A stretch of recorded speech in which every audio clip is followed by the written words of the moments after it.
Buenas tardes. Bueno, hoy tenemos un lujo de invitado que muchos de ustedes ya lo conocen, lo paran en la calle, como me acaban de decir Axel. Estamos con Axel Kaiser. Él es abogado, es politólogo, pero sobre todo yo creo que es una de las personas que yo lo considero un pensador, una persona que piensa sobre Chile, sobre América Latina, sobre lo que está ocurriendo. Así que bienvenido, Axel, a la Argentina. Lo tenemos aquí, es un lujo, como les decía, es además un escritor, ha escrito varios libros, La fatal arrogancia. El último libro me dicen que es un bestseller, Sí. que es El economista callejero. Ya Sí. nos hablarás un poquito de eso también, si te parece. Pero me parece que es una persona interesante. También ha escrito un libro sobre la Neoinquisición, toda esa batalla cultural de la cultura de la cancelación, que alguna vez hemos conversado. Hay muchos temas que me gustaría conversar contigo hoy. Pero el primero que me gustaría empezar es sobre el Chile actual, sobre lo que está pasando en Chile. Esto que está ocurriendo en esta idea de armar una nueva convención para cambiar la Constitución y cómo hemos llegado hasta aquí. Yo recuerdo, y me gustaría que lo enlaces un poco con eso, que vos anticipaste que esto podía ocurrir en Chile hace muchos años.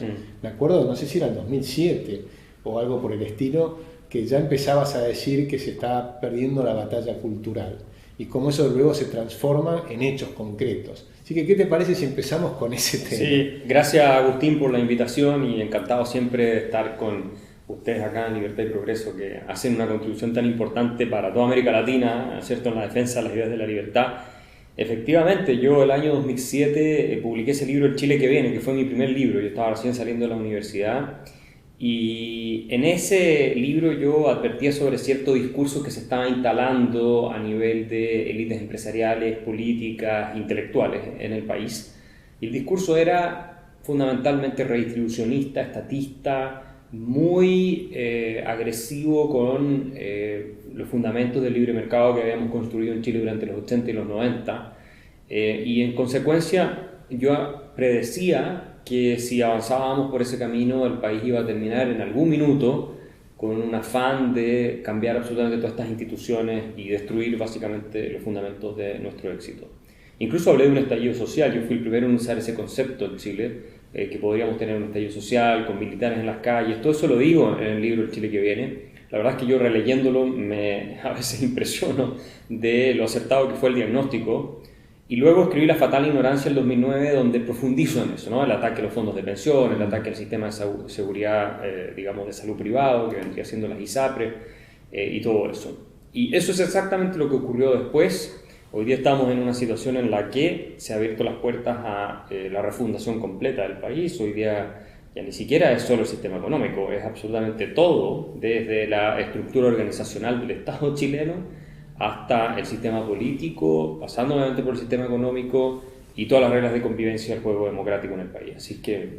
Sí, antes de entrar en ese tema, ¿cómo explicás que ocurren estas cosas, ¿no? Porque Chile nosotros lo observábamos desde Argentina como el modelo, y creo que desde el mundo, pero sobre todo en América Latina, como el modelo de lo que estaba funcionando bien. Chile venía progresando, creo que todos los indicadores que observábamos nos iban ganando posiciones con respecto a la Argentina, por ejemplo. O sea, Argentina estaba en una decadencia, en un retroceso, y en cambio Chile estaba funcionando muy bien. ¿Cómo explicás que pase todo esto que ocurre? Sí, es muy desconcertante para todo el mundo observar lo que está ocurriendo en Chile, precisamente por lo que tú dices. Chile parecía ya ser un país que estaba mirando el horizonte del desarrollo, con un ingreso per cápita bastante elevado, el mejor índice de desarrollo humano de la región, con una movilidad social muy alta. De hecho, según la OCDE, un informe del 2018 es la más alta de los países de la OCDE, la pobreza en menos de un 10%, inflaciones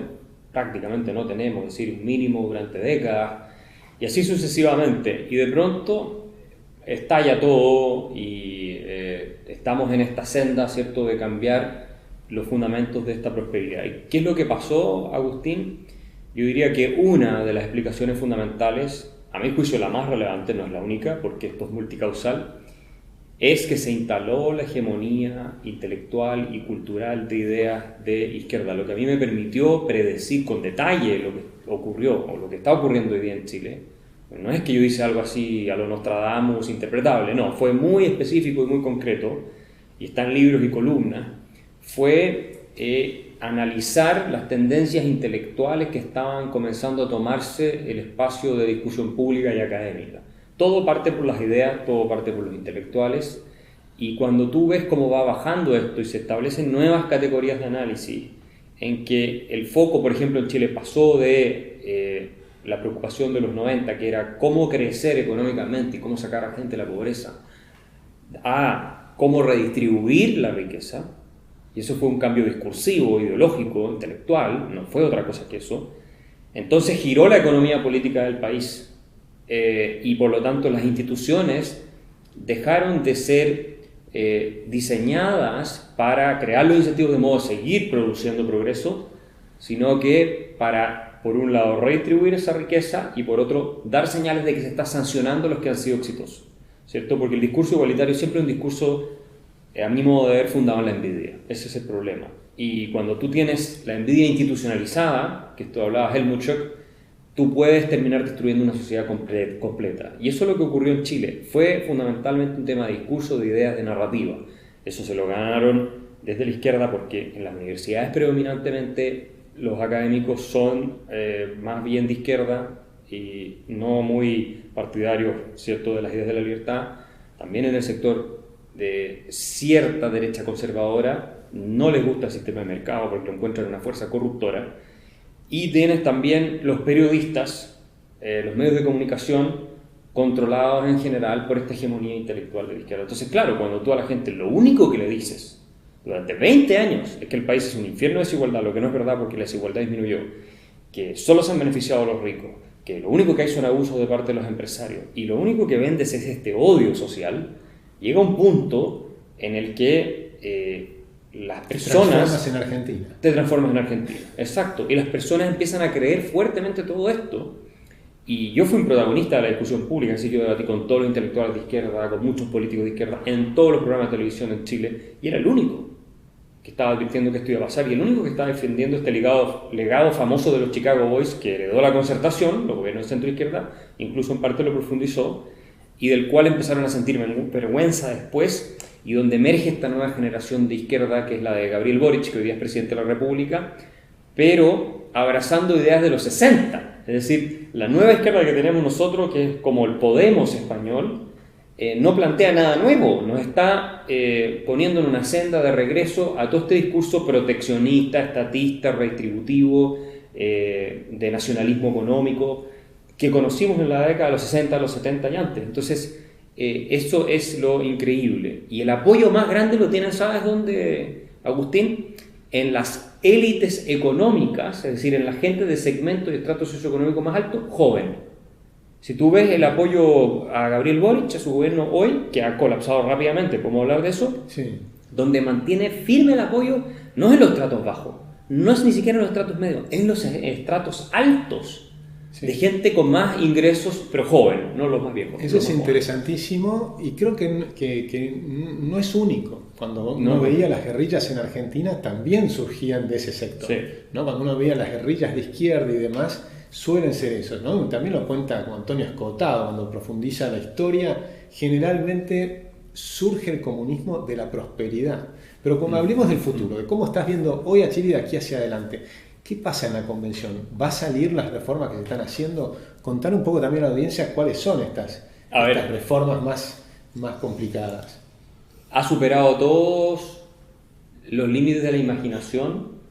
Yo creo que con ninguna sustancia, digamos, que tú hayas consumido podrías haber pensado que iban a aprobar este tipo de cosas. ¿Sí? Realmente uno se pregunta si la gente que está legislando, lo digo en serio, en la convención constituyente está bajo el efecto de las drogas.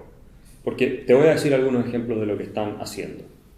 En primer lugar, cuestiones muy simples, como que todas las sentencias judiciales y todo el lenguaje de la administración pública va a tener que tener perspectiva de género.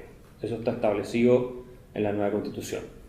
Con lo cual, a nivel constitucional. A nivel constitucional. Con lo cual, uno se pregunta, bueno, ¿en qué queda la igualdad ante la ley? O sea, ¿qué significa esto de la perspectiva de género? Todos entendemos qué significa, pero es difícil reentrenar a toda la judicatura, digamos, que lleva décadas o siglos, pero décadas de tradición en esta cuestión. Segundo, han legislado para que la naturaleza tenga derechos comparables a los seres humanos.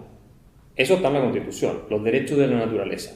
¿Qué significa? Todavía no estamos claros, pero una de las cuestiones que ellos plantean es que básicamente nuestro bienestar como seres humanos tiene que estar sometido al bienestar de la naturaleza y que vendría siendo incluso prioritario.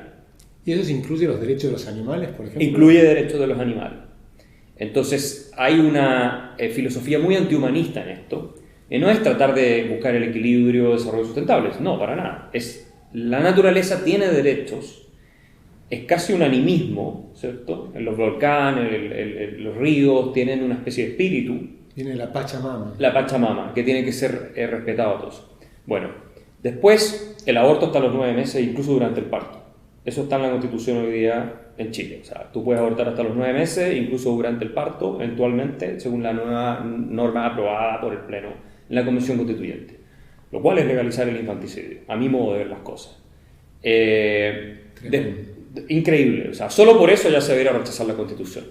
Y te lo dice alguien que, desde el punto de vista liberal, era partidario de legalización, de despenalización, más que de legalización, dentro de 8 semanas, que es mi forma de ver las cosas, pero entiendo que la discusión es muy compleja. Pero ese nivel es una cuestión completamente desquiciada. Después se elimina el Senado, que es la institución, una de las instituciones fundantes de la República de Chile, 200 años de historia, y que siempre funcionó de filtro para las locuras de la Cámara de Diputados. Y del concepto de República Mundial. O sea, del concepto de República Mundial, si no es que lo inventamos los chilenos, no, ojalá. No fuimos nosotros. Se elimina el Senado para que quede toda la fuerza política y el poder concentrado en una asamblea de diputados que además, como va a tener cuotas especiales para pueblos originarios, que son para activistas de izquierda extrema, van a tener el control para siempre de esa asamblea, sin ningún límite constitucional a lo que pueden hacer. Se elimina la propiedad privada en el sentido de que el Estado va a poder expropiar cualquier cosa en Chile sin pagar indemnización si así lo estima la Cámara, está controlada por la izquierda extrema. Porque la Constitución actual sostiene que el Estado tiene que pagarte indemnización al precio al contado antes de tomar posesión del bien, el valor de mercado, básicamente. Ellos eliminaron todo eso y dicen que hay derecho de propiedad, pero que los políticos pagarán lo que ellos quieran, de acuerdo a la ley que aprueben en esta asamblea que van a controlar desde la izquierda extrema. Entonces, desaparece el derecho de propiedad. La judicatura, el Poder Judicial se pone bajo control de un órgano político que va a decidir básicamente quiénes van a integrar el Poder Judicial, de acuerdo, por supuesto, a las preferencias ideológicas de este órgano político. Es decir, se acaba la independencia del Poder Judicial en Chile. Sí, con lo cual se va acabando la división de poderes y te deja la posibilidad de tener una concentración fuerte del poder. Finalmente, lo que están haciendo es establecer las bases para una dictadura izquierda en el país. Una dictadura izquierda. Otra cosa que acaban de hacer, eliminar Carabineros de Chile. Una dictadura constitucional.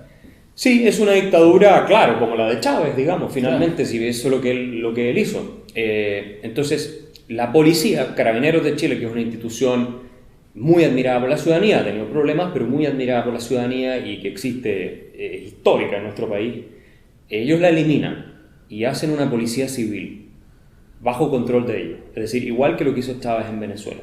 Por lo tanto, la policía te va a empezar a perseguir a ti en un poder judicial que no es independiente, donde la Constitución no le da absolutamente ningún freno al poder de la Asamblea, donde el presidente de la República va a tener, obviamente, mucho menos poderes que lo que hay ahora, pero si está alineado con la Asamblea, tiene la dictadura perfecta.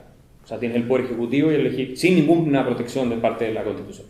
Y así están aprobando cosas, por ejemplo, también la migración abierta. Se eliminan las fronteras en Chile. De ahora en adelante, cualquier persona que venga de cualquier parte, no existe la inmigración ilegal ya más, y tiene derechos igual que cualquier ciudadano chileno y no se puede expulsar del país, se prohíbe expulsar, incluso si tú eres un homicida o eres un delincuente, tienes derecho a estar en el país. Y hoy día nosotros tenemos una crisis migratoria muy grande en Chile que ha generado que el mismo gobierno anterior haya llamado a las Fuerzas Armadas en estado de emergencia en el norte a controlar la frontera. ¿Por qué? Porque la gente se empezó a rebelar y a paralizar el norte del país. Entonces tuvieron que hacer eso. Hoy día ya el gobierno de Boric lo retiró, pero yo creo que los va a tener que volver a llamar. Y así una serie de cosas que tú... ¿Y cómo sigue la película? Porque todavía hay posibilidades de rechazar esta constitución. ¿Qué probabilidad le ves que eso ocurra? Mira, por primera vez, estas 2 últimas semanas, las encuestas muestran que el rechazo estaría ganándole a la prueba en el referéndum de salida, que es el 4 de septiembre. Y la razón es que han afectado tantos intereses distintos con estas locuras que están aprobando, que por diversas razones muchos grupos se están articulando, hasta los artistas, que son todos de izquierda. Como la nueva Constitución no garantiza el derecho de propiedad intelectual sobre sus obras, y por lo tanto le están afectando su bolsillo, básicamente, están saliendo a rebelarse en contra de la nueva Constitución. Entonces están los artistas, están los padres, que la Constitución elimina el derecho preferente de los padres a educar a sus hijos. Entonces la idea es tener un sistema de adoctrinamiento totalitario para todos, que reciban estas ideas que promueve la gente de la Convención. El sistema de salud, se crea un sistema nacional único de salud, controlado por el Estado, por supuesto, y en el cual se deja fuera a millones de personas que hoy día se atienden en el sistema privado con subsidio del Estado y que reciben mucho mejor atención y mucho mejor, tratamiento y todo eso. Y que tal vez muchos de ellos son de centro-izquierda. Y muchos de ellos son de centro-izquierda, y te aseguro que votaron a prueba, porque acuérdate que el referéndum de entrada sacó 80% de la prueba. Entonces están afectando a distintos grupos. A los agricultores les expropian el agua. Digamos, en Chile se calcula que si tuvieran que pagar indemnización al Estado de Chile por la expropiación, serían 20.000 millones de dólares, solo al mundo agrícola. Porque nosotros tenemos un régimen de derecho de propiedad sobre el aprovechamiento de agua. Bueno, eso lo determina, por supuesto, la Convención Constituyente, y queda en una total incertidumbre. Los derechos que ya hay y los de futuro van a ser solo permisos administrativos que los pueden quitar cuando ellos quieran. Entonces ya no tiene un derecho de propiedad que está constitucionalmente protegido como hoy. Hay ideas para nacionalizar la minería. Entonces finalmente están entrando en un camino que si se cumple la lógica y los chilenos tienen un mínimo de sensatez, debiéramos rechazar. Y entonces, Axel, ¿hay una oportunidad para que esto se rechace y que cambien las cosas? Pues yo he escuchado una declaración tuya que, corregime, pero me parece que decía como que se acabó la posibilidad de que Chile sea un país desarrollado en las próximas décadas, digamos. ¿Seguís pensando eso o crees que hay una posibilidad de revertir esta situación? Yo creo que incluso si rechazamos esta locura, han corrido el límite de lo posible tan al extremo que volver con un discurso más bien liberal, de profundización de los mercados, de competencia, de bajar impuestos y reducir el gasto, va a ser casi imposible. Y el problema que tenemos en Chile es que las élites son fundamentalmente anticapitalistas. O sea, está bien, una cosa es que haya senadores socialistas que no quieren una dictadura chavista en el país, y eso es muy respetable y gracias a Dios lo tenemos. Pero otra es que tú les digas a ellos mismos, oye, no subamos el impuesto a las empresas, tenemos que de hecho bajarlo, tenemos que recortar el gasto público, tenemos que cortar los subsidios, porque la economía chilena está andando muy mal en comparación a lo que venía haciendo todos estos años. Entonces yo pienso que la idea de que el Estado providente tiene que ser la salida a las angustias económicas que está experimentando la población está instalada y no va a haber cómo revertirla. Y como eso va a generar muchos más problemas económicos, hasta que no se cambie el discurso de nuevo, la narrativa y el diagnóstico, y se entienda que el Estado es el problema, y la falta de mercado es el problema, y la falta de inversión es el problema, vamos a entrar en un camino más parecido al de Argentina, y yo no veo cómo vamos a revertir eso, salvo con algún milagro que podría ocurrir, en que la clase política y la clase intelectual se ponga de acuerdo en decir, bueno, a ver, ¿cómo resolvemos esta angustia de la ciudadanía? Que hoy día están con una inflación de 2 dígitos en Chile, prácticamente, si anualizamos los últimos datos, y con un desempleo al alza, inversión fugándose del país. Se han ido 85.000 millones de dólares desde el año 2019, que para nosotros es muchísimo dinero, y eso nunca se vio en las últimas décadas en Chile, y así sucesivamente. Entonces vas a tener los problemas económicos que obviamente las ideas de Gabriel Boric no van a contribuir a resolver, lo van a empeorar. Sin duda. Y ya que tocaste el tema de Argentina, que yo creo que bueno, aprovechando que estás aquí en este momento, me gustaría ver tu visión. Nosotros estamos observando un cambio precisamente en el tema de las ideas, como que la batalla cultural argentina lleva muchos años en esta decadencia estatista o estatizante, ¿no? Donde el Estado termina aplastando al individuo y el aumento de los impuestos ya es a un nivel desaforado. Siguen aumentando impuestos, porque acaban el ministro de Economía quiere volver a hacer un impuesto que ahora lo llaman a la renta inesperada, ¿no? Sí, lo vi, una locura. Una locura total. O sea que continuamos esto, pero de fondo aparentemente empieza a haber un cambio en esas ideas, ¿no? Yo creo que el diagnóstico de la crisis de Argentina hoy está mucho más cercano a lo que pensamos nosotros de lo que pasaba hace 20 años. Hoy, por ejemplo, salió una encuesta hace poco que el 50% de los argentinos dicen que el origen de la inflación es el exceso de gasto público y el déficit fiscal. Digamos que es casi como si fueran economistas. Sí. O sea, es un salto, me parece, importante. Pero ves, desde tu mirada, ¿ves que este cambio en Argentina puede realmente pasar lo que pasó en Chile, pero al revés? Como que si ahora empiezan a cambiar las ideas, tengamos ese cambio que va a ser muy, muy difícil. ¿Y cómo lo verían en Chile? Si ocurre eso en Argentina, ¿le puede repercutir muy favorablemente en Chile o están muy separados y no lo ven tanto? Mira, lo que está pasando en Argentina, yo te diría para los que somos liberales, pero incluso para un sociólogo neutro, es de lo más fascinante que se puede haber visto en América Latina en muchas décadas. Es decir, el país que sin ninguna duda podría ser el más rico de la región y uno de los más ricos del mundo, como lo fue en el pasado, sumido en este estatismo completamente artrítico, parasítico, durante un siglo de decadencia, como lo llamó el Economist, que vuelva a sus orígenes alberdianos, por decirlo de un cierto modo, de la mano una figura además conocida como Javier Milei, no es el único, hay varios, estás tú, hay muchos otros, pero él es tal vez el más conocido, en que están haciendo una transformación cultural, porque lo que estaba viéndose en Argentina es que está cambiando la mentalidad de la gente. Y si tú no cambias la mentalidad de la gente, terminas con Macri. Y no puedes terminar con Macri, porque Macri no te va a resolver el problema. Entonces, ¿qué pasa? Cuando llega un Piñera o llega un Macri al poder, como están trabajando sobre la base de lo que la gente piensa, y como piensa mal, les cuesta mucho más, y tal vez ni se les ocurre ni quieren hacer las reformas de fondo que debieran hacer para sacar el país adelante. La tierra con la que trabajan no tiene la fertilidad para los brotes verdes que necesitamos, y ellos tampoco son los jardineros más apropiados para cultivar esa tierra. Entonces, lo que estamos viendo hoy en Argentina es que está cambiando la mentalidad de manera tal de que si, por ejemplo, llegara a ganar un Milei la presidencia de la República, u otra persona, pero ya con el discurso instalado que han movido los liberales, el eje acá, no va a tener más alternativa que hacer las reformas. O sea, va a tener que hacerlas, porque la elección y el mandato popular es explícitamente para eso. El caso de Macri fue cambiemos qué, cambiemos a los que gobiernan, pero no era una cosa de fondo. Era saquemos a estos corruptos y pongamos a gente un poquito más decente que no nos dé vergüenza internacional que gobiernen. Ok, perfecto. El caso de Piñera era lo mismo. Piñera salió elegido prometiendo el Estado benefactor a la clase media en Chile. Entonces, sí, ¿qué nos sorprende? En el fondo es un discurso de centroizquierda. Exacto, un discurso completamente centroizquierda. Entonces, ¿qué nos sorprendemos? Ahora, claro, Argentina está en una situación económica muy mala, la gente la está viviendo, puede ser mucho peor incluso.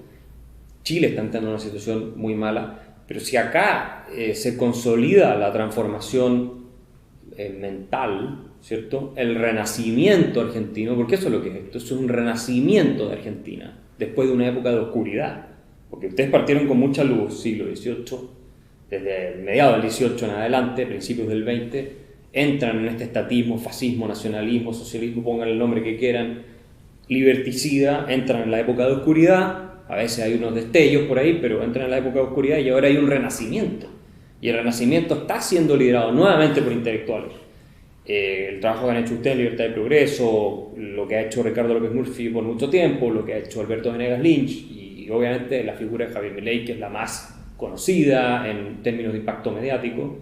Ese renacimiento de Argentina, si se consolida, va a ser un efecto demostración no solo para los argentinos, sino para la región y para el mundo, ¿no? Porque yo creo que esto puede sonar exagerado, pero si Argentina es capaz de volver a levantarse y volver a la gloria que tuvo alguna vez, de manos de una revolución liberal clásica, que es más en la tradición de los padres fundadores que le encantaban al Alberdi, eso va a ser una señal de éxito tan poderosa, tan impactante, que yo creo que todo Occidente va a estar mirándolo. Porque si hay un país que todo el mundo da porque nunca van a salir de la miseria en la que están, es Argentina.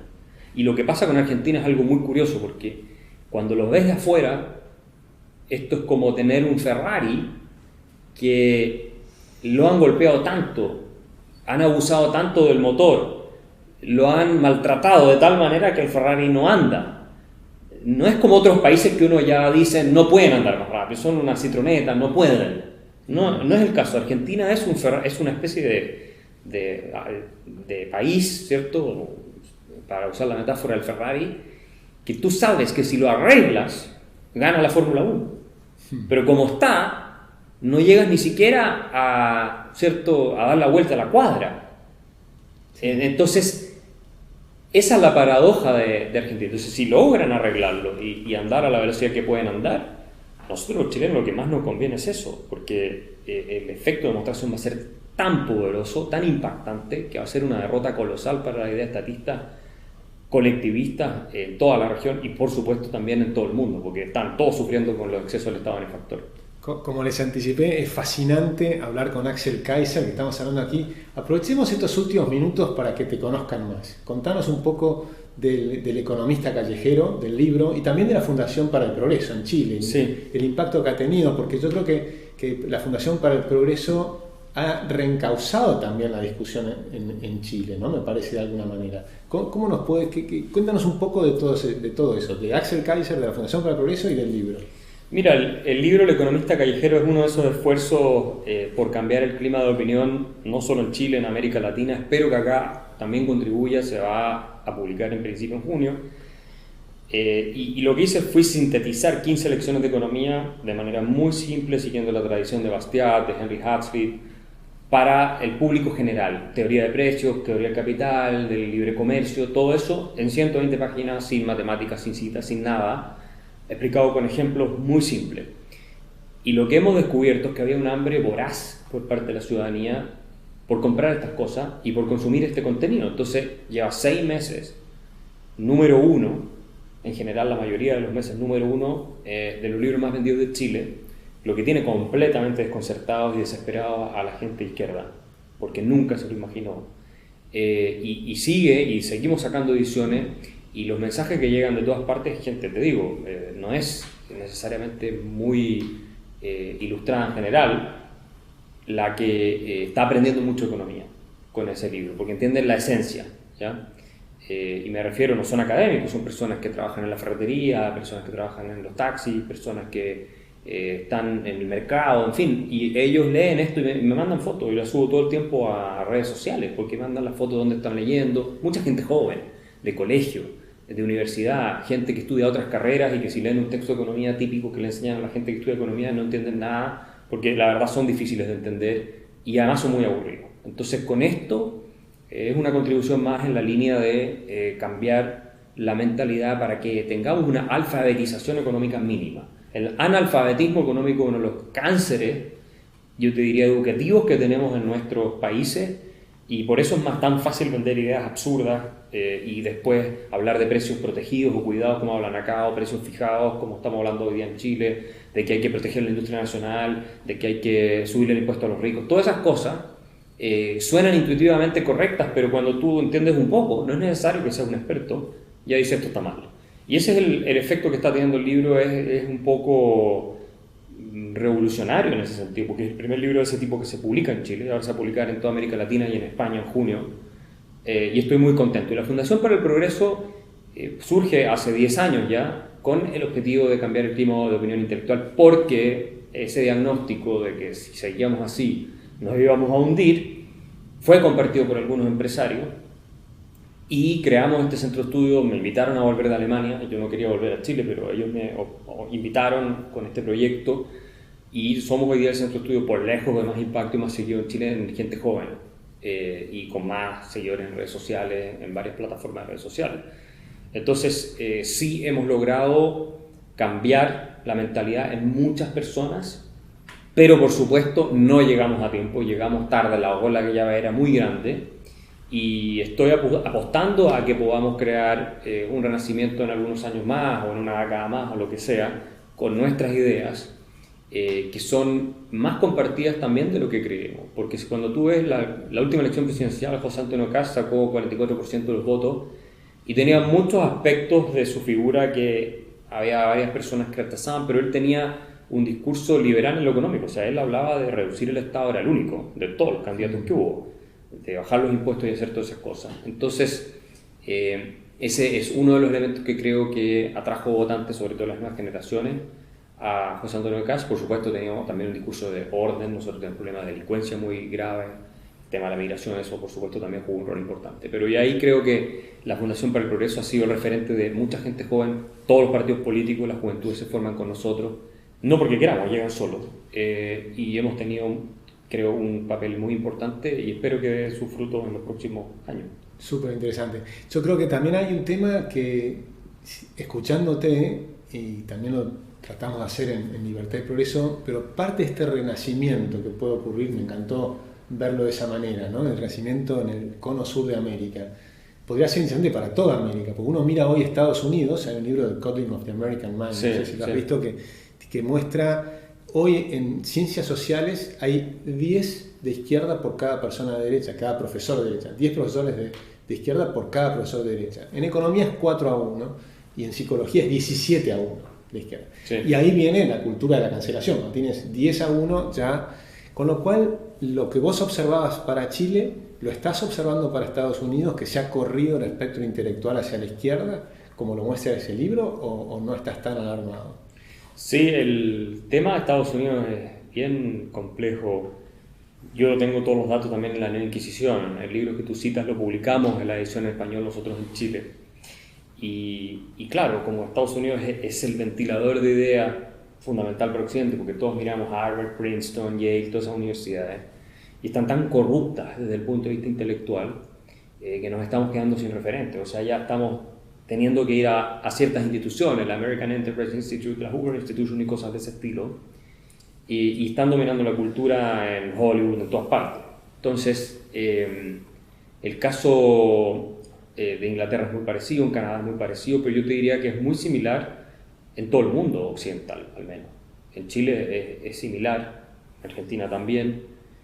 Hay excepciones, pero la hegemonía intelectual la tienen la gente de izquierda, y de una izquierda que ya no cree ni siquiera en la libertad de expresión. De hecho, hay mucho conflicto entre la misma izquierda, entre los más moderados, como Jonathan Haidt, que es una persona que se declara de centro izquierda y que es el autor del libro que tú citabas, con Greg Lukianoff, y la izquierda más descerebrada, que son estos energúmenos que hoy día posan de académicos, pero que son activistas y que se han tomado todas las facultades de humanidades, de ciencias sociales, de filosofía, y que están infectando también las ciencias duras, digamos, y están persiguiendo a los que sacan resultados de investigaciones que a ellos no les gustan. Entonces, yo te diría que la decadencia occidental que estamos viendo, porque la hay, yo creo que sí la hay, parte en las universidades. Las humanidades son el alma de una civilización, no son la ciencia. Yo esta discusión la tuve con Neil deGrasse Tyson hace poco, estuvimos en México, me tocó a mí ser conferencista, abrir una ciclo de conferencia donde él la terminó cerrando. Y tuvimos una discusión en privado, en una comida larga de unas 2 horas, y yo le planteaba esto: tú no puedes tener progreso científico, ni siquiera, si no hay una noción compartida en términos de valores, de que, por ejemplo, la libertad de expresión, de investigación y de crítica, cuestionamiento a las creencias establecidas en una determinada sociedad, esa libertad es valorada socialmente. Por eso en una teocracia islámica tú no vas a tener avance científico. ¿Y de dónde viene entonces esta idea de que tenemos que abrirle las puertas al juicio crítico? Viene de las humanidades, viene de los Shakespeare, viene de los Goethe, viene de los Kant, viene de los Adam Smith, viene de esas personas que nos hacen ver el mundo de una cierta manera, que nos cuentan historias que tienen una determinada forma y un mensaje, y que permiten a los Einstein y a los Max Planck y a toda esta gente hacer sus innovaciones y cuestionar ciertas creencias de la época, o incomodar formas de vida que con las nuevas tecnologías se ven alteradas, etc. Y no quiero decir que todo siempre es bueno, pero en la suma es positivo y tenemos que aprender a adaptarnos. Entonces, cuando tú pierdes las humanidades, cuando te enseñan solamente que Shakespeare no es un gran intelectual que te está comunicando, transmitiendo alguna verdad sobre la naturaleza humana, sino que es un representante de la burguesía explotadora, patriarcal, discriminadora, y estás tratando de ver esta dominación en cada una de sus obras, tú perviertes completamente el sentido, primero de las obras de Shakespeare, pero en segundo lugar de las humanidades como el alma de una cierta civilización, y cuando tú empiezas a corromper el alma de una civilización, esa civilización muere. Y eso es lo que estamos enfrentando en Occidente, y por eso los anticuerpos que estamos viendo, que están surgiendo, son también duros y firmes, porque la enfermedad es muy grave. Entonces, si no logramos combatirla de frentón, tú puedes terminar entrando, como dijo Roger Scruton antes de morir, en una nueva era de oscuridad. Y en parte eso es lo que estamos viendo. Y la ingenuidad de los científicos que pensaban que esto era algo que se iba a quedar en las facultades de artes liberales y nada más, fue enorme. Hoy día tú tienes a muchos científicos que han sido perseguidos, cancelados, que han debido renunciar por sus publicaciones o por comentarios. El mismo Larry Summers, cuando fue presidente de Harvard, tuvo que renunciar. ¿Y eso lo ves como parte de esta agenda del 2030? Yo te diría que esto es una evolución o involución intelectual que está apoyada por distintas organizaciones internacionales que están en esta agenda y capturada por gente que piensa de manera idéntica y que hacen además un muy buen negocio de todo esto, y que de alguna manera se ha convertido para muchos en una religión, sobre todo en Estados Unidos. Lo que habla John McWhorter, que acaba de sacar este libro sobre el racismo woke, digamos, y abrazan estas ideas como una manera también de distinguirse respecto a los demás, ¿no es cierto?, como un símbolo de estatus, porque si tú quieres pertenecer a la élite global, tienes que pensar de una cierta forma, no basta aunque tengas plata y hables idiomas, o tengas un título incluso universitario de alguna buena universidad, tienes que tener ciertas creencias. Tienes que ser políticamente correcto. Ajá, si no, no perteneces al club. Y tú lo estás viendo en las grandes corporaciones, en todas partes. Mira el escándalo con Walt Disney hoy en día. Sí. O sea, la pelea entre Ron DeSantis, el gobernador de Florida, y Walt Disney, que quiere... Que es lo contrario del iluminismo, ¿no? En aquella época al revés, lo lindo era tener el debate de ideas. Así que hemos hablado un montón de temas. Me gustaría este último minuto, como último, algo que le quieras decir a los más jóvenes que nos están escuchando, que te pueden escuchar aquí. ¿Qué consejo le darías? No, yo le daría el consejo que es el mensaje, digamos, del espíritu liberal más fundamental, es que tengan fe en sí mismos. Que tengan fe en sí mismos, de que pueden salir adelante, de que con esfuerzo van a tener la mejor opción de desarrollar su potencial. Porque si hay algo que los liberales transmitimos, a diferencia de los socialistas, es que la gente tiene que creer que puede. Los socialistas te dicen, o los estatistas y todos sus derivados, que no puedes. Entonces, que ellos tienen que tener el poder para sacarte a ti adelante o para darte lo que tú no puedes conseguir por tus medios. Nosotros no pensamos eso, y la gente joven, si quiere tener un futuro, tiene que tener, insisto, fe en sí misma. Si tú renuncias a la fe en ti mismo, es imposible que tengas un futuro. Y para eso tienen que apoyar también a las personas que abren esas avenidas para que puedan desplegar sus potencialidades, y no los que les están prometiendo una dulce servidumbre en la dependencia. Ese sería el mensaje que yo les transmitiría. Axel Kaiser, Fundación para el Progreso, muchísimas gracias por estar acá. Es un gustazo charlar contigo siempre, y espero que lo repitamos más seguido. Pero encantado. Muchas gracias, Agustín. Un placer, muchas gracias.